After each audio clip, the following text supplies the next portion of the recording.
అప్పుల బాధలు వెంటాడుతున్నాయా? అయితే 6 JVR వారి జాతిరత్నాలు ధరించండి. హలో అండి, అందరికీ నమస్కారం. నేను మీ కట్ట కార్తీక్. తెలంగాణ పంచాయతీ ఎన్నికలు స్టార్ట్ అయ్యాయి.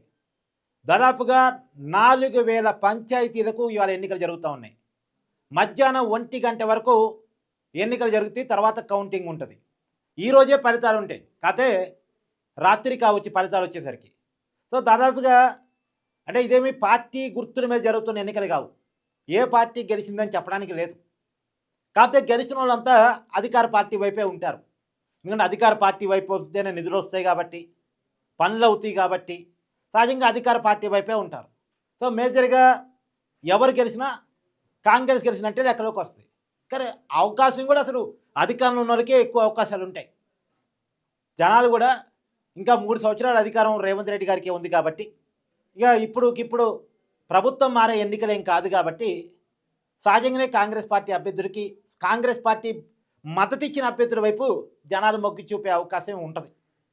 కాకపోతే తెలంగాణ పంచాయతీ ఎన్నికల్లో విపరీతమైన డబ్బు ఖర్చు జరిగింది. అదేవో ఎమ్మెల్యే ఎలక్షను, ఎంపీ ఎలక్షను అన్నట్టు డబ్బు ఖర్చు జరిగింది. మద్యం ఏరులై పారింది.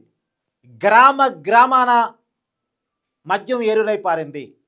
పెద్ద ఎత్తున డబ్బు ఖర్చు పెట్టారు. ఓటికి 4-5 వేలు కూడా ఇచ్చిన చోట్ల ఉన్నాయంట. వినపడుతున్న సమాచారం మేరకు ఓటికి 4-5 వేలు ఇచ్చినటువంటి గ్రామాలు కూడా ఉన్నాయట. వార్డు మెంబర్లు కూడా ఓటికి 2,000, 3,000, 4,000 వరకు పంచారట. మరి వార్డు మెంబర్కి ఏమొస్తుంది అసలు? సర్పంచ్కి ఏమొస్తుంది అసలు? అంటే లక్షల ఎన్నికల్లో ఖర్చు పెట్టిన తర్వాత దాన్ని ఎలా సంపాదించుకుంటారు? అంటే ఏం ప్రెస్టేజ్, నేను గ్రామ సర్పంచు, నేను ఈ గ్రామానికి పెద్ద మనిషిని చెప్పుకోవాలి. అలా చెప్పుకొని తన పరపతిని పెంచుకుంటే తను చేసే వ్యాపారాల్లో కూడా తన స్థాయి పెరిగిపోయింది. తన వ్యాపారాన్ని లాభం చేసుకోవడం మొదలు పెడతారు. ప్రధానంగా ఇదంతా రియల్ ఎస్టేట్ వ్యాపారం చేసే వాళ్ళు ఉంటారు. ఆ రియల్ ఎస్టేట్ వ్యాపారం చేసే వాళ్ళకి రోజువారీ వ్యాపారంలో చాలా ఇబ్బందులు, చాలా రుసుకులు ఉంటాయి. చాలా రోజువారీ నెగిటివ్ సిచ్యువేషన్స్ ఉంటాయి. ఆ నెగిటివ్ సిచ్యువేషన్స్ నుంచి రోజుకి బయటపడాలి అంటే వాళ్ళు కొనుక్కునే ల్యాండ్స్లో లీగల్ ఇబ్బందులు ఇవన్నీ ఉంటాయి, రెవెన్యూ ఇబ్బందులు ఇవన్నీ ఉంటాయి. సో ఆ రెవెన్యూ ఇబ్బందులు ఇవన్నీ తొలగాలంటే పొలిటికల్ లాబింగ్ అవసరం. తర్వాత అధికారి దగ్గర మ్యానిపులేషన్ అవసరం. ఈ మ్యానిపులేషను, పొలిటికల్ లాబింగు ఉండాలి అంటే ఏదో ఒక పదవి చేతిలో ఉండాలి. నేను పలానా గ్రామానికి సర్పంచ్ని, లేదా పలానా మండలంలో ఎంపీటీసీని, పలానా మండలానికి ఎంపీపీని, పలానా మండలానికి జడ్పీటీసీని. ఇది లోకల్ నాయకులు అందుకని పదవి కోరుకుంటారు. తమ పరపతిని పెంచుకునే దానికోసం, తమ లాబింగ్ కెపాసిటీని పెంచుకోవడం కోసం, తమ వ్యాపార లావాదేవీల స్థాయిని పెంచుకునే దానికోసం వాళ్ళు పదవులు కోరుకుంటారు. దానికోసం ఖర్చు పెడతారు. సో తమ కెపాసిటీ పెంచుకోవాలి అనే దానికోసం ఎంత ఖర్చు పెట్టడానికైనా వెనకాడకుండా ఖర్చు పెట్టేస్తుంటారు. కానీ అందరూ ఆలోచించుకోవాల్సింది ఏంటంటే, మీరు ఖర్చు పెడుతున్నారు సరే, మీరు ఖర్చు పెట్టడం ద్వారా మీరు ఇస్తున్న సందేశం ఏంటో తెలుసా? డబ్బు ఉన్నవాడిదే పదవి, డబ్బు ఖర్చు పెట్టగలిగిన వాడిదే పదవి. ఇప్పుడు జనాలు మీరు డబ్బులు ఇస్తూ ఉంటే డబ్బులతోనే అవసరాలు తీరుతున్నప్పుడు డబ్బులు కాదు అని అనలేరు. మీరు మద్యం పోస్తున్నప్పుడు మద్యానికి బానిస అయిన వాళ్ళు మద్యానికి కాదు అని అనలేరు. కళ్ళ ముందు మద్యం సీసా కనపడుతుంటే నేను తాగనండి అనేవాళ్ళు తక్కువగా ఉంటారు. అంటే తాగుడి బలహీనులైన వాళ్ళ గురించి చెప్తున్నాను నేను. అలానే కళ్ళ ముందు డబ్బులు కనపడుతున్నప్పుడు నేను డబ్బులు తీసుకుని ఓటేయను అనే వాళ్ళ సంఖ్య క్రమక్రమంగా తగ్గుతుంది. ఎందుకంటే ఆ డబ్బు అవసరం. అంటే వాళ్ళు ఇచ్చే 2,000, 3,000తో ఏమొస్తుంది అనేది పక్కన పెట్టేస్తే ఆ 2-3 వేలు ఇవాళ ఖర్చులకు వెళ్తాయి కదా, ఇస్తున్నాడు కదా, ఇస్తున్నప్పుడు తీసుకోవడానికి ఏంది అని ఆలోచించే వాళ్ళ శాతం బాగా పెరిగిపోతుంది. కానీ వాళ్ళకి తెలియట్లేదు, తన ఓటు అమ్ముకోవటం వల్ల తన స్థాయిని తను దిగదార్చుకుంటున్నాడన్న విషయం వాళ్ళకి తెలియట్లేదు. కానీ పంచే వాళ్ళకు కూడా నేను చెప్పదలుచుకున్నా, మీరు పంచుతున్నారు సరే, మీ దగ్గర డబ్బు ఉంది పంచుతున్నారు సరే, కానీ రేపొద్దున మీరు ఏం అలవాటు చేస్తున్నారు తెలుసా? డబ్బు ఉన్నోడిదే రాజ్యాన్ని అనేటువంటి ఒక దాన్ని అలవాటు చేస్తున్నారు. ఇప్పటికే మనం ఏం మాట్లాడుకుంటున్నాం? అసెంబ్లీలు, చట్టసభలు, లోక్సభ కావచ్చు, రాజ్యసభ కావచ్చు, అసెంబ్లీలు కావచ్చు, ఇవన్నీ కూడా డబ్బులు ఉన్న వాళ్ళకి పరిమితం అయిపోయినాయి. కార్పొరేట్ లాబింగ్ ఉన్న వాళ్ళకి వ్యవస్థలను అప్పచెప్పేసాం మనం. అసలు మీకు తెలుసా, ఇండిగో సంక్షోభానికి ఓటుని అమ్ముకునే వాడికి సంబంధం ఉందన్న విషయం మీకు తెలుసా? అంటే ఇండిగో సంక్షోభానికి ఓటును అమ్ముకోవటానికి సంబంధం ఉందని మీకు తెలుసా? ఎలా సంబంధం ఉందంటే, ఇండిగో సంక్షేమం ఎలా జరిగింది? కార్పొరేట్ కంపెనీ ఒళ్ళు బలుపుతో జరిగింది. ఇండిగో అనేటువంటి సంస్థ మేనేజ్మెంటు కావాలని ప్రభుత్వాన్ని బ్లాక్మెయిల్ చేయడం కోసం ఒక సంక్షోభాన్ని క్రియేట్ చేసి పెట్టింది. మరి ప్రభుత్వాన్ని బ్లాక్మెయిల్ చేసేంత శక్తి ఎందుకు వచ్చింది? కార్పొరేట్ గుత్తాధిపత్యం వల్ల వచ్చింది. విమానయాన రంగంలో ఆ సంస్థకి 68% షేర్ ఉండటం వల్ల వచ్చింది. మోనోపోలీ మార్కెట్ వల్ల వచ్చింది. ఆ మోనోపోలీ మార్కెట్ ఇండిగో సంస్థకి ఎందుకు వచ్చింది? ప్రభుత్వ పాలసీల వల్ల వచ్చింది.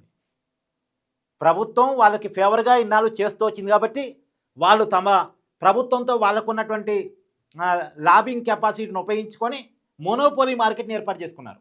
మోనోపోలీ మార్కెట్ ఏర్పాటు చేసుకున్న తర్వాత ప్రభుత్వాన్ని బెదిరించి ప్రభుత్వాన్ని బ్లాక్మెయిల్ చేసే స్థాయికి వెళ్ళిపోయారు.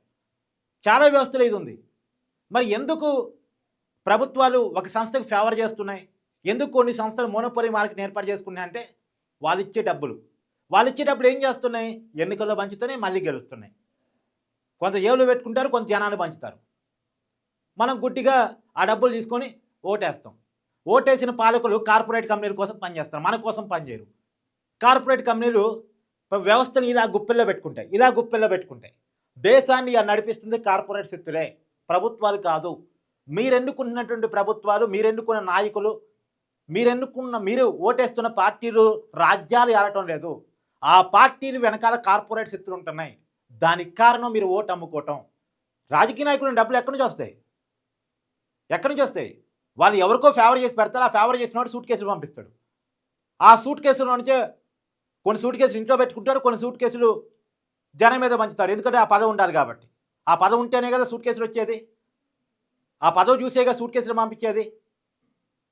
కాబట్టి ఆ పదవి ఉండాలి. ఆ పదవి ఉంటేనే తను కార్పొరేట్కి ఫేవర్ చేయగలడు. కార్పొరేట్ వాళ్ళు సూట్ కేసులు పంపిస్తారు. అందుకని కొన్ని తను ఉంచుకుంటాడు, కొన్ని జనానికి పంచి తన పదవిని కాపాడుకోసం కోసం డబ్బులు పంచిపెట్టి గెలుస్తుంటాడు. ఇది సంబంధం. మీరు మీ ఓటును నమ్ముకోవటానికి ఇండిగో సంక్షోభానికి ఉన్నటువంటి సంబంధం ఇది. ఇదే కాదు, ఇండిగో సంక్షోభానికి కాదు, భారత ఆర్థిక వ్యవస్థ సంక్షోభంలో ఉండటానికి, రూపాయి విలువ పడిపోవటానికి, మన దేశం ఇంకా అభివృద్ధి చెందుతున్న దేశంగానే ఉండటానికి అన్నిటికీ కూడా మీరు తీసుకునేటువంటి 1000-2000కి సంబంధం ఉంది. మళ్ళీ 1000-2000 మీ జీవితాన్ని ఉద్ధరిస్తాయా అంటే ఉద్ధరించాం. ఆ ఒక్కరోజు ఖర్చులు పనికి వస్తే, ఆ 2 రోజుల ఖర్చులు పనికి వస్తాయి, లేదు ఆ వారం రోజుల ఖర్చులు పనికి వస్తాయి, అంతే. ఆ వారం రోజుల ఖర్చులకో, ఆ 2 రోజుల ఖర్చులకో, ఆ ఒక్కరోజు ఖర్చుకో మీరు ఆశపడితే ఈ దేశాన్ని దివాలా తీపిస్తున్నారు, ఈ వ్యవస్థలను దివాలా తీపిస్తున్నారు. కార్పొరేట్ వాళ్ళ చేతిలో వ్యవస్థలు పెడుతున్నారు. కానీ ఇంత పెద్దది కేవలం గ్రామ సర్పంచ్ కానీ నేను చెప్పట్లేదు, కానీ మీకు అర్థం కావాలి కూడా చెప్తున్నాను. గ్రామ సర్పంచులు కూడా నేను చెప్పేది ఏంటంటే, రేపొద్దున డబ్బున్నోడే ఎన్నికల్లో పోటీ చేసే కాడికి వస్తే మంచివాడెవడు ఎన్నికల్లో నిలబడలేడు, నిజాయితీ పరుడెవడు ఎన్నికల్లో నిలబడలేడు, మంచి చేద్దామని ఆలోచన ఉన్నవాడెవడు. మళ్ళీ చాలామంది అంటారు అన్ని రాజకీయ పార్టీలు దొంగలే కదండి, మంచోళ్ళు ఎవరున్నారు? అసలు మంచోళ్ళని రాణిస్తేగా ఉండటానికి ఎన్నికల డబ్బులకి అలవాటు చేసిన తర్వాత ఎవడు మంచోడు వస్తాడు? ఏ పార్టీలో మంచోడు వస్తాడు? ఇవాళ ఈ పార్టీ అధికారం ఉంటే ఈ పార్టీలో ఉంటారు, రేపు ఆ పార్టీ అధికారం ఉంటే ఆ పార్టీలో పోతారు. డబ్బు ఎక్కడుంటే అక్కడికి వెళ్తారు, డబ్బు సంపాదించుకుంటారు, దాంట్లో తృణమో పొలమో ప్రజలకి ఇసిరేస్తారు. ఆ ఇసిరేసిన తృణమో పొలమో తీసుకుని ప్రజలు ఓటేస్తారు. కాబట్టి గ్రామ సర్పంచులని నిజాయితీగా ఎన్నుకోండి. డబ్బు పంచే అభ్యర్థులారా, మీరు డబ్బులు పంచడం మానేయండి. మీ వల్లే దేశం నాశనం అవుతుంది. మీకు తెలియట్లేదు, మీరు చేసే పని రేపటి తరానికి ఒక రాంగ్ ఇండికేషన్ ఇస్తున్నారు. ఏలేదో మీ పరపతి కోసం, మీ స్థాయి కోసం, మీ పదవి కోసం మీరు డబ్బులు పంచొచ్చు. రేపొద్దున మీ వల్ల రేపటి జనరేషన్ పాడవుతుంది, మీ పిల్లగాళ్ళ జనరేషన్ పాడవుతుంది. అది అర్థం చేసుకోండి. మీరు చేసే తప్పు వల్ల వచ్చే నష్టాన్ని మీరు అర్థం చేసుకోండి. Thank you.